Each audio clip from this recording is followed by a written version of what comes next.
সকাল সকাল ৬০০ টাকা পুরো জলে, ঠিকই বলছি ৬০০ টাকা পুরো জলে। খুব এক্সাইটেড ছিলাম এই রকম একটা ভিডিও শেয়ার করব বলে নিয়ে, মানে জিনিসটা যখন সত্যি সত্যি ভালো একটা জিনিস পাবো, কিন্তু এতটা ৬০০ টাকা আমার এইভাবে জলে চলে যাবে আমি সত্যিই বুঝতে পারিনি। আর আমার ভিডিওটা দেখে আশা করছি তোমরাও অনেকটা সাবধান হয়ে যাবে। সো পুরো ঘটনাটা আজকে তোমাদের সাথে শেয়ার করব এই ভিডিওটার মধ্যে। So hi everyone, this is me Kaushali. Welcome back to my channel Daily Tell with a new vlog. Actually এটা মেলার ব্লগের লাস্ট অ্যান্ড ফাইনাল ভিডিও। মানে মেলা যেদিন একদম শেষ হয়ে যাচ্ছে, মানে ভাঙা মেলা যেটাকে বলে আর কি, সেই দিনের ভিডিও এটা। তো বেসিক্যালি লাস্ট মিনিট শপিং যেটা হয় না, তো সেইটার জন্যই আর কি টুকটাক যা পাওয়া যায়, আরও একটা জিনিসের জন্য স্পেশালি সেটার জন্যই আজকে মেলায় যাওয়া। অনেকদিন ধরেই ভাবছিলাম করবো কিন্তু করা হয়ে ওঠেনি। যাই হোক, ফাইনালি মদনমোহন বাড়িটাকেও লাস্ট বাড়ির জন্য দেখে এবার অন্য কাজ শুরু করব, তাই জন্য মদনমোহন বাড়িতেই আর কি ঢুকেছিলাম। মদনমোহন বাড়িতে ঢুকে দেখি ও বাবা, সে কি বিশাল ভিড় মানে অসম্ভব ভিড় যাকে বলে। চারদিকে লোক পুরো গিজ করছে, একটা পা দিয়ে কোথাও দাঁড়ানোর উপায় নেই। আর ওই যে রাস, মনে আছে সেই রাসের কথা প্রথম দিন দেখিয়েছিলাম, রাসটার সমস্ত কিছু খোলা হয়ে গেছে।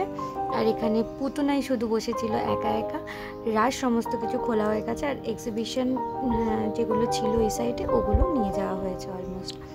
তো মদনমোহন বাড়িটাকে একটুখানি দেখে এবার আরেকটা কথা, এখানে এই ছোটো ঘরগুলোতে পুতুল ছিল মনে আছে, সেই পুতুলগুলোকেও সমস্ত তুলে নেওয়া হয়েছে। আবার রাস আসবে পরের বছর, তারপরে আবার সেই সব দিয়ে ডেকোরেট করা হবে। মোটামুটি মানে আসল কথা হচ্ছে রাসমেলার মানে রাসমেলাকে ঘিরে মদনমোহন বাড়িতে ডেকোরেশন পুরোপুরি খুলে ফেলা হয়েছে। কিন্তু দেখো মেলায় ভিড়, অসম্ভব ভিড়। যেরকম মদনমোহন বাড়ি থেকে বেরিয়ে গেছি, এবার মেলার দিকেই যাচ্ছি, তো ভিড় মানে ম্যাক্সিমাম ভিড় যাকে বলে।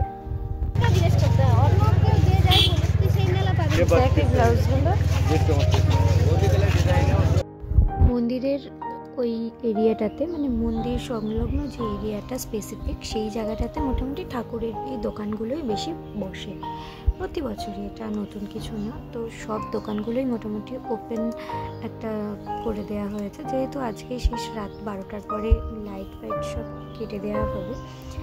তো লাস্ট মিনিট, আর আগে না ভাঙা মেলা থাকতো মোটামুটি 3-4 দিন, আর এখন সেই সব কিছুই থাকে না।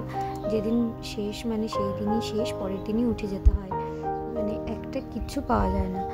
তো এই ছোটোখাটো দোকান থেকে আর কি কিছু পাথরের বাটি থালা এইসবই আর কি দেখার জন্য গিয়েছিলাম, যদি একটু দাম টাম কমের ব্যাপার থাকে। আর এসে দেখি এই কালীমাকে, কি সুন্দর লাগছে না কালীমাকে দেখতে। তারপরে ঠাকুরের যে ছবি হয় সেই সব দোকানগুলো ঘুরছিলাম, এমনি টুকটাক আর কি সবই দোকান দেখছিলাম। আবার তো 1 বছরের অপেক্ষা, দেখে যাই।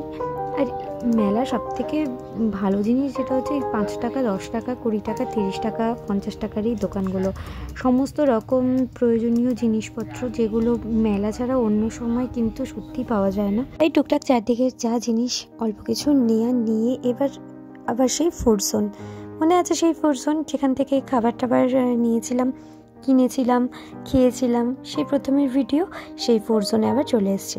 অ্যাকচুয়ালি এখানে আসার একটা মানে প্রচণ্ড বড় রকম একটা উদ্দেশ্য আছে, যেটা কিনা প্রচণ্ড বাজেভাবে ফেল হয়েছে। কিন্তু এরা অ্যাকচুয়ালি আরও একটা কারণ, যেটা হচ্ছে এরাই একমাত্র না বলতে পারবে যে অ্যাকচুয়াল মেলাটা কি শেষ নাকি। জানি মেলা শেষ, সমস্ত কিছু শেষ, তাও একটা ওই ছোটো ক্ষোভ থাকে যে মেলা বুঝি আর একটা দিন থাকবে কি থাকবে না।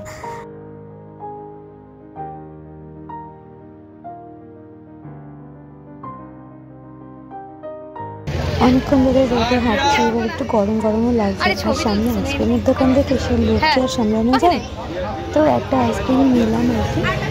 অনেকদিন থেকেই এখানে ভেবেছিলাম যে নেবো, কিন্তু রাতে আসার জন্য ঠান্ডা লেগে যাবে, তাই জন্য আর রাতে নেওয়া হয় না। এবার দুপুরে এসেছি বলে নেই। মেলা শেষ, আর ভিড়টা দেখেছো এখানে। যাবো একটু ফুল গাছ কিনতে, ফুলের চারা আনবো, কিন্তু ওইটুকু যেতে গিয়ে ঘাম ছুটে গেল। আর ধাক্কা ধাক্কি, ঠেলা ঠেলি, চারদিকে এত ক্যাচরা, মানে কি বলবো, আর সাংঘাতিক রকম ভিড়।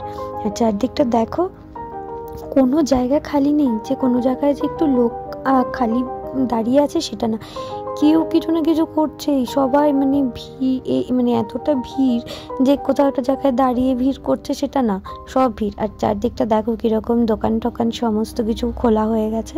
শেষ মেলা না, একদমই শেষ, ভেঙে ফেলবে, তাই জন্য। ফুল গাছের শখ আমার বরাবরই, তাই জন্য নিয়ে নিয়েছি কয়েকটা ফুল গাছের চারা। এবার হচ্ছে মেইন টপিকে। প্রথমেই বলেছিলাম 600 টাকা পুরো নষ্ট হয়েছে আমার এই গোপাল ভাঁড়ের মটকা পোলাও। এই খুব ইন্টারেস্টিং ব্যাপারটা, যেহেতু এগুলো সারা বছর পাওয়া যায় না, মেলাই স্পেশাল। খুব শুনেছিলাম লোকের কাছে আর কি, অনেকের কাছে খুব ভালো রিভিউ পেয়েছিলাম, কিন্তু আমার কাছেই কেন এরকম হলো আমি বুঝলাম না। 150 করে চিকেন নিয়েছিল আর 250 করে মাটন নিয়েছিল। আমি চিকেনটাই নিয়েছিলাম আমাদের 4 জনের জন্যে, কিন্তু পুরোটা পচা পচা, মানে অসম্ভব রকম পচা। এবার অত টাকা দিয়ে কিনে নিয়ে এসে ফেলে দেবো, সেটা আমার আর কি খুব কষ্টই হচ্ছিলো, বলতে গেলে কষ্ট মানে সত্যিই কষ্ট হচ্ছিলো। খুব শখ করে কিনে এনেছিলাম, কেউই খেতে পারেনি। আমি চিকেনটা একটু ধুয়ে নিয়ে তাও একটা খেয়েছিলাম, কিন্তু একেবারেই মুখে দেওয়ার যোগ্য ছিল না, এতটা পচা ছিল। এবার ওরা যেহেতু ভেতর থেকে র্যাপ করে দেয়, ওই জন্য বাইরে থেকে ধরারও উপায় নেই, খোলারও উপায় নেই। বাড়ি নিয়ে এসে দেখি এই অবস্থা। তো তোমরাও মেলা টেলার খাবার টাবার একটু দেখে শুনে কিনবে, খুব সাবধানে কিনবে, এতগুলো টাকার ব্যাপার। এই ছিল আজকের আমার ভিডিও, কেমন লাগলো অবশ্যই জানিও।